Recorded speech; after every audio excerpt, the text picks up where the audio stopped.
ನಿಷೇಧಿತ ಪಿಎಫ್ಐ ಸದಸ್ಯರಿಂದಲೇ ಹಿಂದೂ ಮುಖಂಡ ಸುಹಾಸ್ ಶೆಟ್ಟಿ ಹತ್ಯೆ ನಡೆದಿದೆ ಅಂತ ಎನ್ಐಎ ತನಿಖೆಯಲ್ಲಿ ಬಯಲಾಗಿದೆ. ಸುಹಾಸ್ ಶೆಟ್ಟಿ ಹತ್ಯೆ ಸಂಚಿನ ಬಗ್ಗೆ ನ್ಯಾಯಾಲಯಕ್ಕೆ ಎನ್ಐಎ ಅಧಿಕಾರಿಗಳು ಚಾರ್ಜ್ ಶೀಟ್ ಸಲ್ಲಿಸಿದ್ದಾರೆ.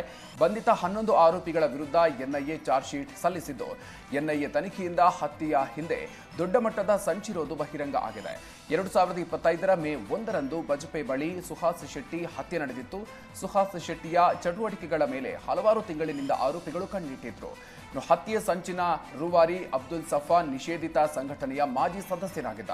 ಸುಹಾಸ್ ಶೆಟ್ಟಿ ಹತ್ಯೆಗೆ ಪಿಎಸ್ಐ ಸದಸ್ಯರು ಹಣಕಾಸು ಒದಗಿಸಿದ್ದು ತನಿಖೆಯಲ್ಲಿ ದೃಢ ಆಗಿದೆ. ಇನ್ನು ಅಬ್ದುಲ್ ಖಾದರ್ ಅಲಿಯಾಸ್ ನೌಫಲ್ ವಿರುದ್ಧವೂ ಕೂಡ ಚಾರ್ಜ್ ಶೀಟ್ ಸಲ್ಲಿಕೆಯಾಗಿದೆ. ಇನ್ನೂ ಒಬ್ಬ ಆರೋಪಿಯಾದಂತಹ ಅಬ್ದುಲ್ ರಜಾಕ್ ವಿರುದ್ಧ ತನಿಖೆ ಮುಂದುವರಿಸಲಾಗಿದೆ. ಹವಾಮಾನ ವೈಪರೀತ್ಯದಿಂದಾಗಿ ಅಲೆಗಳ ಹೊಡೆತಕ್ಕೆ ಸಿಕ್ಕಿ ತೀರಕ್ಕೆ ಬಂದು ಬಿದ್ದಿದ್ದಂತಹ ಡಾಲ್ಫಿನ್ ಅನ್ನ ಯುವಕರು ರಕ್ಷಿಸಿ ಸಮುದ್ರಕ್ಕೆ ಮರಳಿ ಬಿಟ್ಟಿದ್ದಾರೆ. ಉತ್ತರ ಕನ್ನಡ ಜಿಲ್ಲೆಯ ಕುಮಟಾ ತಾಲೂಕಿನ ಗೋಕರ್ಣದ ಮುಖ್ಯ ಕಡಲ ತೀರದ ಬಳಿ ಘಟನೆ ನಡೆದಿದೆ. ಸುಮಾರು 5 ರಿಂದ 6 ಅಡಿ ಉದ್ದದ ಡಾಲ್ಫಿನ್ ಅಲೆಗಳ ಹೊಡೆತಕ್ಕೆ ಸಿಲುಕಿ ಸಮುದ್ರದ ತೀರ ಭಾಗದಲ್ಲಿ ಬಂದು ಬಿದ್ದಿತ್ತು. ಇದನ್ನು ಗಮನಿಸಿದ ಸ್ಥಳೀಯ ರೆಸಾರ್ಟ್ನ ಮಾಲೀಕರಾದಂತಹ ಯಶವಂತ ಗೌಡ ಹಾಗೂ ಮಾಧು ಗೌಡ ತಕ್ಷಣ ರಕ್ಷಿಸಿ ಮರಳಿ ಸಮುದ್ರಕ್ಕೆ ಬಿಟ್ಟಿದ್ದಾರೆ. ಮೋಂಥಾ ಚಂಡಮಾರುತದಿಂದಾಗಿ ಅರಬ್ಬಿ ಸಮುದ್ರದಲ್ಲಿ ವಾಯುಭಾರ ಕುಸಿತ ಆಗುವ ಜೊತೆಗೆ ಅಬ್ಬರದ ಅಲೆಗಳು ಕೂಡ ಕಾಣಿಸಿಕೊಳ್ಳುತ್ತೆ. ಇದರ ಪರಿಣಾಮ ಡಾಲ್ಫಿನ್ ಸೇರಿದಂತೆ ಹಲವು ಜಲಚರಗಳು ಅಲೆಗಳ ಹೊಡೆತಕ್ಕೆ ಸಿಲುಕಿ ತೀರಕ್ಕೆ ಬಂದು ಬೀಳ್ತಾ ಇದೆ.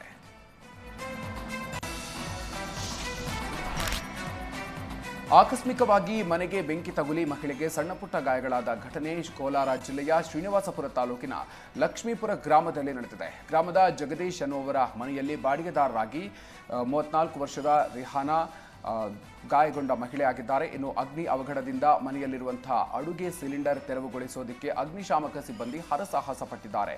ರಾಯಲ್ಪಾಡು ಪೊಲೀಸ್ ಠಾಣೆ ವ್ಯಾಪ್ತಿಯಲ್ಲಿ ಪ್ರಕರಣ ನಡೆದಿದೆ.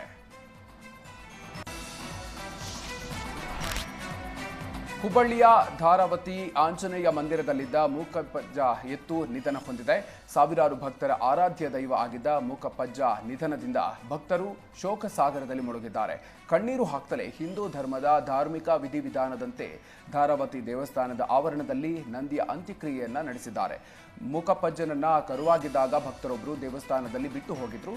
ದೇವಸ್ಥಾನಕ್ಕೆ ಬರುವ ಪ್ರತಿಯೊಬ್ಬ ಭಕ್ತರಿಗೂ ಮೂಕ ಸನ್ನೆಯಲ್ಲೇ ಕಾರಿನಲ್ಲಿ ಆಶೀರ್ವಾದ ಮಾಡ್ತಾ ಇದ್ದ ನಂದಿಗೆ ಭಕ್ತರು ಮೂಕಪ್ಪಜ್ಜ ಅಂತ ಕರೀತಾ ಇದ್ರು. ಮೂಕಪ್ಪಜ್ಜನ ಆಶೀರ್ವಾದ ಸಿಕ್ಕರೆ ಇಷ್ಟಾರ್ಥ ಸಿದ್ಧಿ ಎಂದೇ ಭಕ್ತರು ನಂಬಿದ್ರು.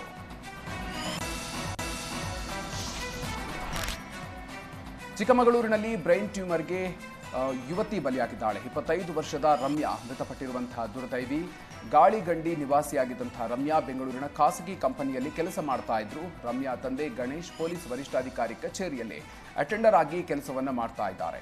ಇನ್ನು ಯುವತಿಯ ಅಕಾಲಿಕ ಸಾವಿನಿಂದ ಗ್ರಾಮದಲ್ಲಿ ದುಃಖ ಮಡುಗಟ್ಟಿದೆ.